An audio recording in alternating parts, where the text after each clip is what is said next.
একটা basic simple Gujarati সেলাই দেখাবো। আসসালামু আলাইকুম, চলুন শুরু করি। এখানে আমি 0.07 ইঞ্চি ঘর করে নিয়েছি এবং চারিপাশে নাম্বারিং করে নিচ্ছি। প্রত্যেকটা কোণায় ছোট করে লাইন করে নিয়েছি এবং সেই লাইন বরাবরই সুচটা উঠাবো আর নামাবো। এখানে আমি 1 নাম্বার যে লাইনটা ছিল সেই লাইন থেকে সুইটা উঠিয়ে 2 নাম্বার লাইনে নামিয়েছি এবং 2 নাম্বারের ঠিক বিপরীত সাইড দিয়ে আবারও উঠিয়ে 2 নাম্বার সুতার উপর দিয়ে 3 নাম্বারে নিয়েছি। এইভাবেই চারিপাশটা হবে।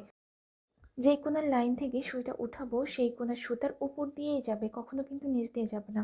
আর একদম লাস্টে 5 নাম্বার যে সুতাটা ছিল, 5 নাম্বার কোণার বিপরীত সাইড দিয়ে সুইটা উঠিয়ে 4 নাম্বার সুতার উপর দিয়ে যাবে আর 1 নাম্বার সুতার নিচ দিয়ে আসবে। দেখলে ভালোভাবে বুঝতে পারছেন। এখন প্রথম যে চারিপাশের লাইন সেটা শেষ, এখন মাঝের সেলাইটা করব।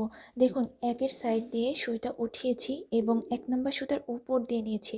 আবার 5 নাম্বার যেই সুতাটা ছিল শেষের 1-এর বিপরীত সাইডে যেই লাইনটা, সেই লাইনের নিচ দিয়ে আবারও 1 নাম্বার সুতোর পরবর্তী যেই সুতাটা ছিল ওইটার উপর দিয়ে আবারও 5 নাম্বার সুতার নিচ দিয়ে নিয়েছি।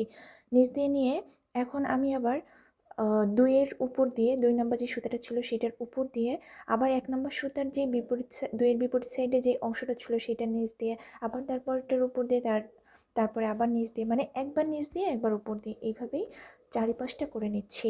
এই সেলাইটা আমি কটন কাপড়ের উপর করতেছি আর এটা সুতি লাচ্ছি সুতা, 3টা সুতা নিয়েছি।